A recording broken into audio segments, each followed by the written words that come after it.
Hay una frase del poeta William Blake que siempre me ha parecido, no sé, como una especie de acertijo. A ver, ¿cuál? Si las puertas de la percepción quedaran depuradas, todo se habría de mostrar al hombre tal cual es, infinito. Es una idea monumental, ¿no? Totalmente. Pero, a ver, ¿qué significa realmente depurar esas puertas? Y más importante, ¿qué es lo que veríamos si lo hiciéramos? Esa es precisamente la pregunta que persiguió a Aldous Huxley durante gran parte de su vida. Y bueno, él no era un hombre que se conformara solo con la teoría. Claro. Por eso, hoy vamos a meternos de lleno en dos de sus ensayos más influyentes y, digamos, controvertidos, Las puertas de la percepción y su complemento Cielo-Infierno. Y es muy importante entender desde el principio que esto no es la crónica de un viaje psicodélico por diversión, ¿cierto? La idea de este análisis es desentrañar qué ocurrió exactamente esa mañana de mayo de 1953, cuando Huxley tomó mescalina, y sobre todo, cómo esa experiencia dio a luz a una teoría radical sobre cómo funciona nuestra mente. Una teoría que sugiere que la realidad que damos por sentada cada día es en realidad una versión minúscula y muy editada de un universo mucho más vasto. Exacto. Así que, pues empecemos por el principio. Transportémonos a esa mañana. Es mayo de 1953. Aldous Huxley ya es una figura literaria imponente, el autor de Un Mundo Feliz. Claro, un intelectual de talla mundial. Y decide, voluntariamente, convertirse en un conejillo de Indias. Ingiere 0,4 de gramo de mescalina y se sienta a esperar.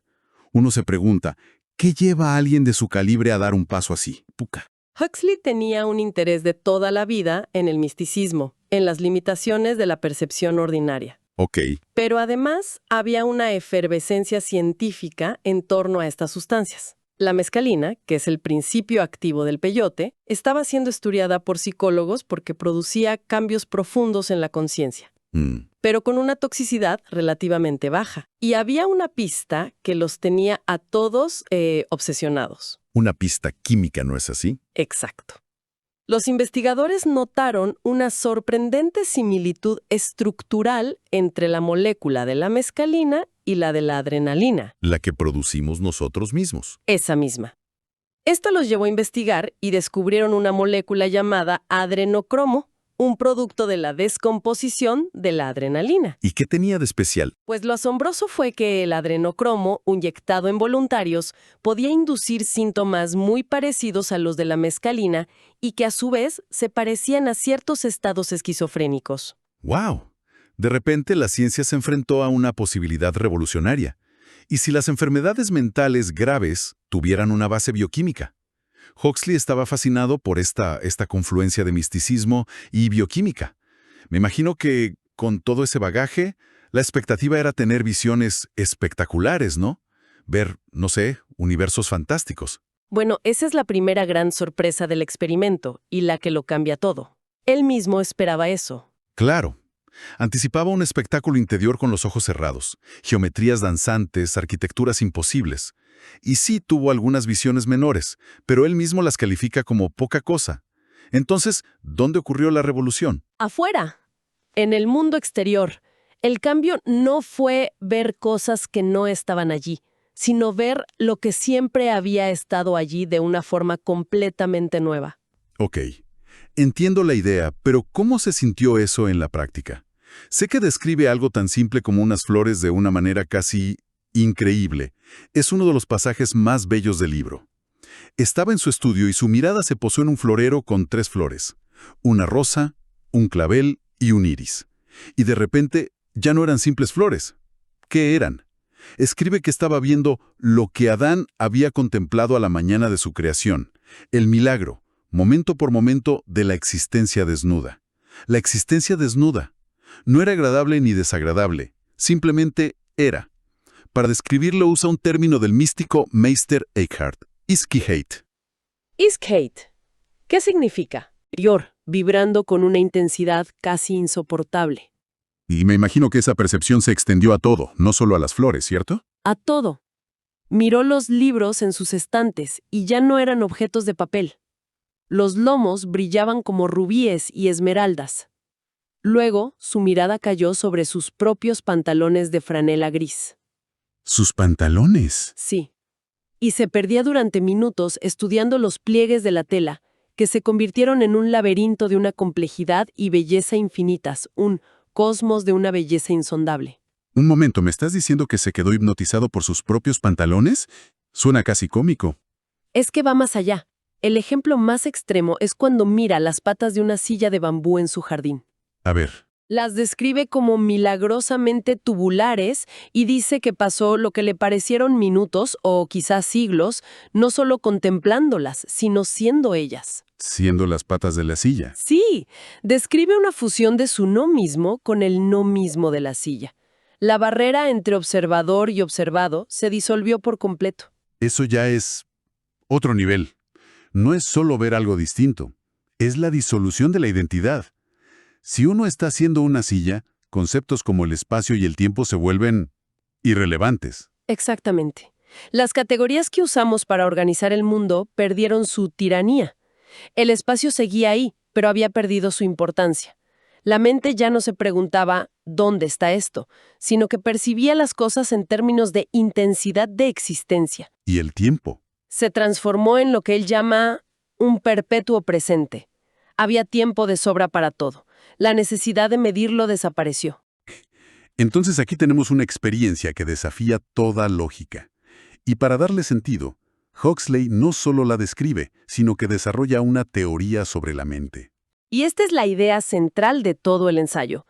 Es verdaderamente radical. Basándose en filósofos como Henry Bergson, Huxley postula que la función principal de nuestro cerebro y sistema nervioso no es producir la conciencia. No, es todo lo contrario. Su función es eliminarla. Espera, eso suena completamente contraintuitivo. Nuestro cerebro, el órgano del pensamiento, se dedica a eliminar la conciencia. A ver, desglosa eso. Bueno, la teoría es la siguiente. En nuestro estado natural somos potencialmente inteligencia libre o mente en general. ¿Ok? O sea, teóricamente tenemos la capacidad de percibir y recordar todo lo que está sucediendo en todas partes del universo. Ahora bien, para un organismo que tiene que sobrevivir, Claro. encontrar comida y evitar ser comido, esa avalancha de información sería catastróficamente inútil. Sería imposible enfocarse en buscar una fruta si estás percibiendo la química de una nebulosa lejana. Claro. Entonces, el cerebro no es tanto un proyector de cine, sino más bien el portero increíblemente estricto de la sala que decide qué fragmentos de la película universal podemos ver. Es una analogía perfecta. Huxley lo llama una válvula reductora. El cerebro actúa como un filtro que tamiza esa realidad infinita, dejando pasar solo un insignificante hilillo de conciencia. Y el criterio de selección es la supervivencia. La utilidad biológica, exactamente.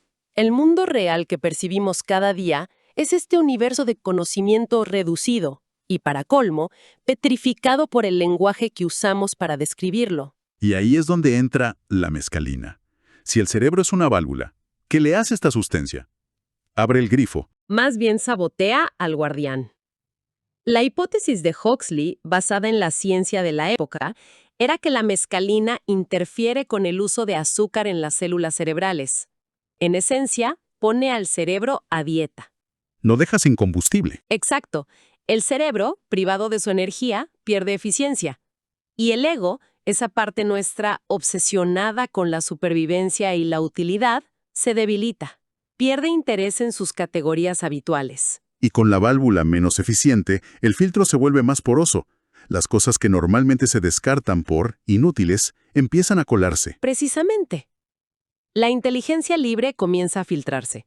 Y entonces empiezan a suceder todo tipo de fenómenos biológicamente inútiles, pero existencialmente profundos. Como ver la existencia desnuda del mundo. Para Huxley, en esa ocasión fue eso. Para otros, puede ser una belleza visionaria interior.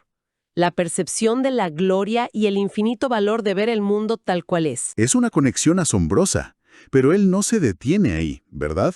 Se da cuenta de que, si esta experiencia es posible, sus huellas deben estar en la cultura humana. Y aquí es donde la exploración se expande en su segundo ensayo, Cielo e Infierno. Introduce una metáfora geográfica maravillosa, la de los antípodas de la mente. Los antípodas. Nos pide que imaginemos la mente como un globo terráqueo. En un hemisferio está nuestro viejo mundo, la conciencia personal, los recuerdos. Pero al otro lado existen continentes inexplorados, los antípodas. Un mundo visionario al que, y esto es clave, no solo se llega con químicos. Fundamental. Huxley insiste en que la mescalina o el LSD son solo un vehículo entre muchos. Se puede llegar a esos antípodas a través del ayuno, la privación sensorial, la meditación, o incluso espontáneamente. Y lo fascinante es que quienes llegan ahí describen cosas muy parecidas. Sorprendentemente similares. Es como si describieran la misma geografía, la misma flora y fauna. ¿Y cuáles son esas características comunes? ¿Qué es lo que se ve en ese otro mundo? Hay varios rasgos recurrentes. El primero, y el más universal, es la luz y el color preternaturales. Todo en este mundo visionario brilla con una luz propia, interior. Colores que no existen aquí. Exacto. El segundo es el significado intrínseco. Los objetos no son símbolos de otra cosa. Su propio ser es su significado, y ese significado es abrumadoramente potente. Y luego están los objetos o patrones que aparecen una y otra vez, ¿no? Sí, es casi un catálogo. Se repiten los patrones geométricos, las arquitecturas de una complejidad sobrehumana, paisajes sublimes.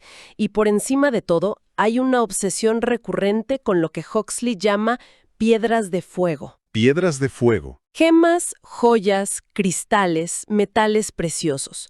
Una profusión de objetos luminosos y facetados. Aquí es donde la teoría da un salto increíble, porque esas descripciones suenan muy familiares. Si conectamos esto con el panorama general, el efecto es revelador. De repente te das cuenta de que las descripciones del paraíso en casi todas las religiones coinciden punto por punto con los informes de la experiencia visionaria. ¿La Nueva Jerusalén del Apocalipsis? Con sus muros de jaspe y sus cimientos de zafiro y esmeralda. O el paraíso Uttarakuru del hinduismo, con sus árboles enjollados. Son descripciones literales de los antípodas de la mente. O sea, que nuestra fascinación casi instintiva por las gemas, el oro o incluso los fuegos artificiales no es solo por su belleza. Es porque son los objetos de nuestro mundo que más se parecen a la materia prima del otro mundo. Son como talismanes, recordatorios. Exacto. Ecos de esa realidad visionaria que reside en los antípodas de nuestra propia mente. Y el arte religioso ha utilizado esta conexión de forma muy consciente, me imagino. Absolutamente. No es casualidad. Un relicario medieval cubierto de oro y joyas, o los vitrales de una catedral gótica, no son meras decoraciones. Son tecnologías espirituales, máquinas diseñadas con materiales inductores de visiones para ayudar a la mente del fiel a cruzar ese océano interior, para darle un atisbo de esa otra orilla. Es una idea potentísima. Entonces, para ir recapitulando, la experiencia de Huxley no fue una alucinación, sino una alteración fundamental en la percepción donde lo mundano reveló una existencia infinita.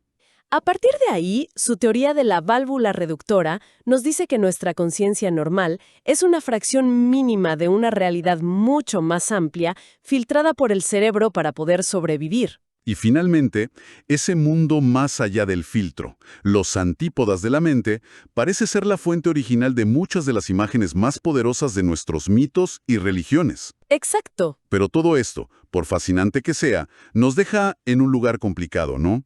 Hemos abierto las puertas, hemos visto el infinito, pero ahora hay que volver a casa y seguir con la vida. Y ese es el conflicto final que el propio Huxley identifica y deja sin resolver. Durante su experiencia, se dio cuenta de algo perturbador. ¿Qué cosa? En ese estado de percepción transfigurada, los asuntos humanos ordinarios, las relaciones, las obligaciones, le parecían profundamente triviales y relevantes. Se sintió ajeno a todo.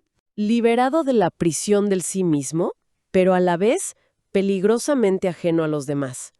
La compasión y la acción le parecían distracciones sin sentido. Es la tensión clásica entre la vida contemplativa y la vida activa. El monje en la montaña frente a la persona en la comunidad. Exactamente. Y esto lo dejó con una pregunta fundamental.